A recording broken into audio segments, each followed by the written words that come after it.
कहानी ये है कि एक बार एक आदमी एक छोटा सा बछड़ा खरीद के जा रहा था, सुंदर सा, और 3-4 चोरों की नजर पड़ी।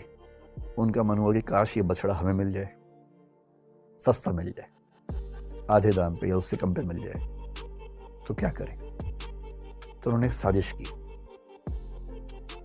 बारी बारी वो उस व्यक्ति से रास्ते में मिले।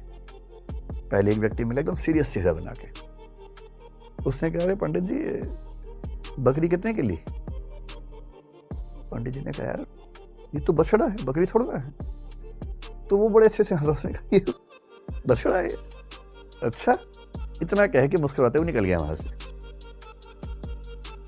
पंडित जी को लगा अजीब गधा आदमी है, फिर देखा है तो बछड़ा ही। उसका उतना ही काम था, किया और निकल गया। अब वो आगे चल रहे हैं, करीब 100-200 मीटर के बाद एक दूसरा आदमी अलग जगह से आया। इनके बीच में आपस में साठगांठ है, ये इनको नहीं पता है। दूसरा आदमी आया और आते बोला, वाह पंडित जी, कितनी मोटी बकरी है, एकदम बछड़ा लग रही है देखने में। तो अब इसको लगा कि ये तो मामला फंस गया। ध्यान से देखा, बोला नहीं यार, मैं तो बछड़ा ही लाया हूँ। बोला वही तो मैं कह रहा हूँ, देखने में लग रहा है एकदम, लेकिन है मोटी बकरी। ये कह के वो भी निकल गया। फिर 1 किलोमीटर बाद तीसरा मिला और उसने कहा, पंडित जी बस ऐसी ही बकरी चाहिए मुझे भी, कहाँ मिलेगी ऐसी बकरी? उसने कहा, फिर पंडित ने फिर थोड़ा धमकाते हुए कहा कि यार ये बछड़ा है भाई, लेकिन अब वो दबाव कम बना रहा था, वो खुद दबाव में था।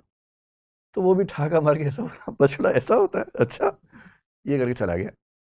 और फिर चौथा आदमी जो असली था उनका मास्टरमाइंड, चीफ कॉन्स्पिरेटर, फिर वो आया पैसे गिनते हुए। उसने कहा, अरे अरे अरे, ऐसा ही बकरा चाहिए, ऐसी बकरी चाहिए, कितने की मिलेगी, कितने की मिलेगी?